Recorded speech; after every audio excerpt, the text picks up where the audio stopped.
Olá, pessoal! Dando continuidade às nossas aulas de Direito Tributário dentro do projeto Direto ao Ponto do Aprovação PGE, hoje eu vou trazer mais uma temática muito relevante aos concursos de procuradoria. A temática é as limitações constitucionais ao poder de tributar. Pessoal, da mesma forma em que a Constituição Federal ela outorga aos entes federados o poder para instituir tributos, ela também prevê certas limitações a este poder que não pode ser ilimitado. As limitações constitucionais ao poder de tributar, elas decorrem tanto dos princípios tributários previstos na Constituição, quanto das previsões de imunidades tributárias. Hoje iremos tratar especificamente quanto aos princípios constitucionais tributários que estão previstos, em sua maioria, nos incisos 1 a 5º do artigo 150 da Constituição Federal.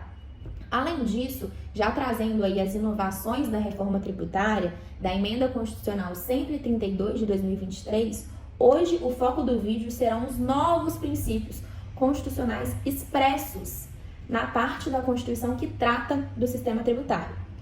De acordo com o mais recente parágrafo 3º do artigo 145, o Sistema Tributário Nacional deve observar os princípios da simplicidade, da transparência, da justiça tributária, da cooperação e do meio ambiente. São previstos, portanto, 5 novos princípios. Vamos abordar cada um deles. Pessoal, o princípio da simplicidade, ele visa reduzir a complexidade do sistema tributário.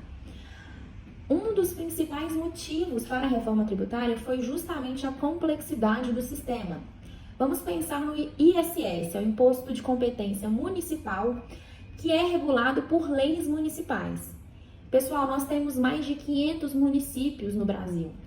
Pensem então que hoje existem mais de 500 legislações esparsas e diferenciadas sobre esse imposto tão importante sobre o consumo. Isso gera uma complexidade para as empresas e também mesmo para pessoas físicas que não conseguem identificar ao certo, em determinada circunstância, qual o valor de tributo devido em determinada operação, ou mesmo se há uma tributação naquela operação. Então, um dos principais objetivos da reforma, e por isso está expresso no texto este princípio, foi trazer maior simplicidade ao sistema. E aí, um segundo princípio que conversa muito com a simplicidade é o princípio da transparência.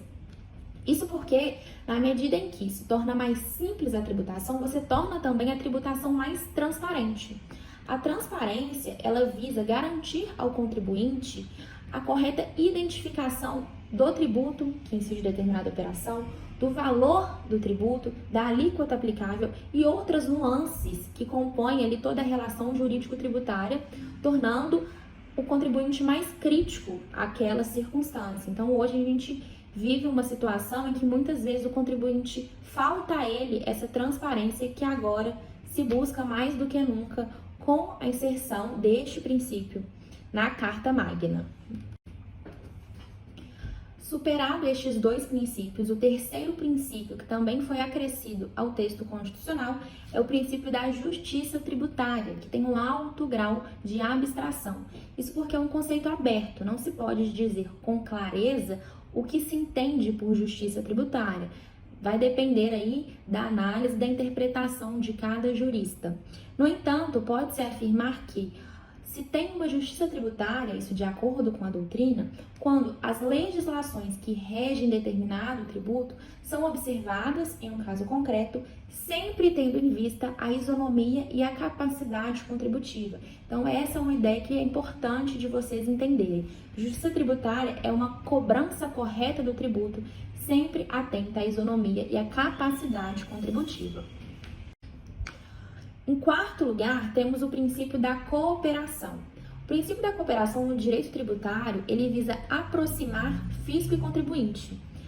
Muitas vezes a gente tem ideia que o fisco ele tem interesses contrapostos a nós que pagamos tributo. Então, nós somos um devedor e fisco é sempre aquele credor que está atrás da gente e quer cobrar da forma mais agressiva possível, de forma desproporcional, como muitas vezes entendemos, e o princípio da cooperação, ele quer justamente acabar com essa ideia. Fisco e contribuinte, eles têm que ter um constante diálogo, até porque o pagamento de tributo, a sua intenção é que se reverta em favor de toda a sociedade. Por esse motivo, uma das concretizações do princípio da cooperação no direito tributário, como muitos doutrinadores dizem, é o avanço da transação tributária. Ao menos no âmbito da União Federal, a transação ela tem crescido cada vez mais e muitas vezes se deixa de ajuizar uma execução fiscal para que antes disso seja realizado um diálogo contribuinte e seja resolucionado qualquer litígio ali decorrente de um não pagamento ou um pagamento a menor de tributo em vias extrajudiciais. Então, o avanço da transação tributária, ele coaduna muito com o princípio da cooperação. Em quinto lugar, pessoal, foi acrescentado também no artigo 145 o princípio da defesa do meio ambiente. Eu já mencionei isso em outras aulas, mas sempre importante retomar, porque é uma novidade. A título de exemplo, e aí mostrando como o princípio do meio ambiente ele é muito importante no direito tributário, e essa reforma trouxe muito isso, o IPVA é um imposto de competência estadual que incide sobre veículos automotores e, de acordo com o parágrafo 6º do artigo 155 da Constituição Federal, ele poderá ter alíquotas diferenciadas em razão do impacto ambiental. Então, a tendência é que quanto mais poluente seja o veículo, maior será a alíquota do IPVA. Isso aí é uma extrafiscalidade, mas que comprova a preocupação com o meio ambiente. Além disso, no parágrafo 4º do artigo 43 da Constituição, foi previsto também que, sempre que possível, a concessão de determinados incentivos regionais, como a isenção ou a redução de tributos, considerará critérios de sustentabilidade ambiental e redução das emissões de carbono.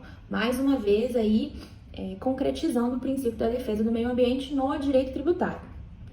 E por fim, tem-se ainda mais uma disposição que merece relevância, é o artigo 225, parágrafo 1º. Neste artigo foi previsto que o poder público deve manter um regime fiscal favorecido para os biocombustíveis. Então, também as pessoas que produzem biocombustíveis terão uma alíquota provavelmente inferiores a alguns tributos, dentre os quais os impostos sobre o consumo.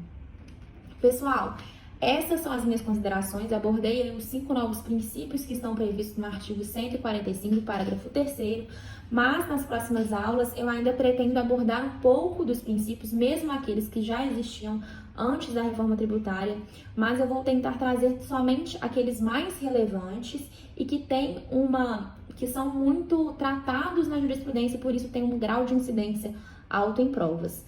Espero que vocês tenham gostado da aula, sempre me coloco à disposição para eventuais dúvidas e até a próxima!